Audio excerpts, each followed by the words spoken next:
পশ্চিমবঙ্গের সরকারি ও চুক্তিভিত্তিক কর্মীদের বেতন বৃদ্ধি। পশ্চিমবঙ্গের সরকারি ও চুক্তিভিত্তিক কর্মীদের একাংশের জন্য দারুণ খবর। একাধিক দপ্তরের কর্মীদের বেতন বাড়ালেন মুখ্যমন্ত্রী মমতা বন্দ্যোপাধ্যায়। নতুন সিদ্ধান্তে 1,07,000 টাকা পর্যন্ত বেতন বাড়তে চলেছে বাংলার সরকারি কর্মীদের। পুজোর আগেই এই অর্ডার প্রকাশিত হতে পারে। এবার জেনে নিন কাদের জন্য আসছে এই সুখবর আর কত টাকা করে বেতন বাড়তে পারে। পুজোর আগে সুখবর। শুরু হয়ে গিয়েছে পুজোর কাউন্টডাউন। কিছুদিন পরেই বাঙালির শ্রেষ্ঠ উৎসব দুর্গাপুজো। পুজোর আগে সকলেই চান বেতন বাড়ুক কিংবা আসুক বোনাস। সরকারি হোক বা বেসরকারি সেক্টর, প্রায় প্রত্যেক কর্মীরাই বোনাস ও বেতন বৃদ্ধির স্যালারি হাইক আকাঙ্ক্ষা করে থাকেন। তাই পুজোর ঠিক 1 মাস আগেই পশ্চিমবঙ্গের চুক্তিভিত্তিক সরকারি কর্মীদের একাংশের দাবি রাখলেন মুখ্যমন্ত্রী। তিনি এই কর্মীদের বেতন বৃদ্ধি করলেন। এই সকল রাজ্য সরকারি কর্মীদের স্যালারি 7,000 টাকা বাড়িয়ে দিল স্যালারি হাইক পশ্চিমবঙ্গ সরকার। কর্মীদের বেতন বৃদ্ধি নিয়ে সরকারি সিদ্ধান্ত। সরকারি কর্মীদের জন্য বিরাট ঘোষণা করতে চলেছে মমতা ব্যানার্জির সরকার।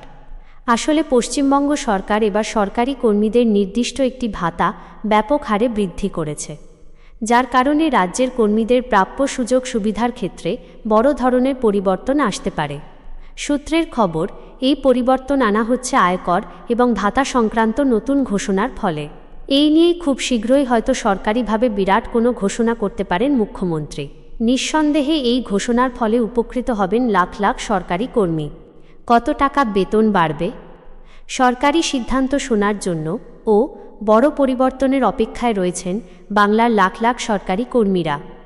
এখনও পর্যন্ত যা খবর মিলছে, সরকারি কর্মীদের একাংশের বেতনের সঙ্গে ঢুকতে পারে অতিরিক্ত 7,000 টাকা। নির্দিষ্ট বেতনের পাশাপাশি এই অতিরিক্ত টাকা পাওয়ার ফলে মূল্যবৃদ্ধির বাজারে কিছুটা স্বস্তি মিলবে সরকারি কর্মীদের। তবে সঠিক টাকার অঙ্ক জানতে সরকারি বিজ্ঞপ্তির অপেক্ষা করতেই হবে। কাদের বেতন বাড়তে চলেছে?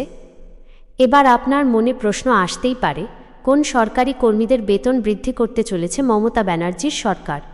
রাজ্য সরকারের তরফে ঘোষণা করা হয়েছে, যারা স্কুল স্তরের চুক্তিভিত্তিক কম্পিউটার প্রশিক্ষক তাঁদের ভাতা বৃদ্ধি, ICT computer teacher salary hike করা হবে।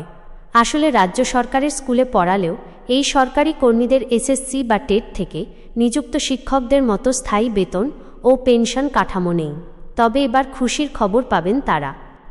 সূত্রের খবর, মমতা ব্যানার্জির সরকার নির্দিষ্ট একটি ভাতা বৃদ্ধি করার প্রস্তাব আনতে চলেছে।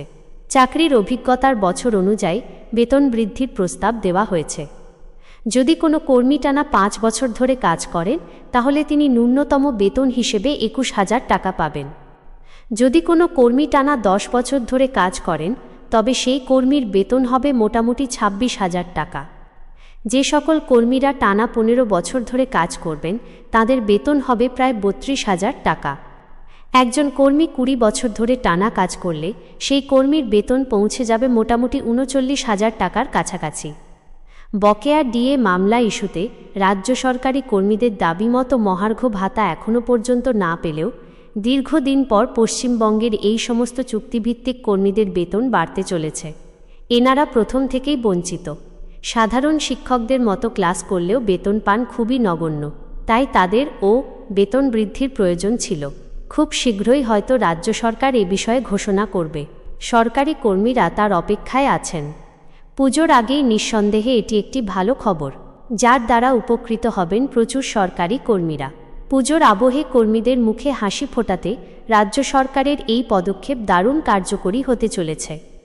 যদি ভিডিওটি ভালো লাগে তাহলে লাইক, সাবস্ক্রাইব এবং শেয়ার করতে ভুলবেন না। ধন্যবাদ।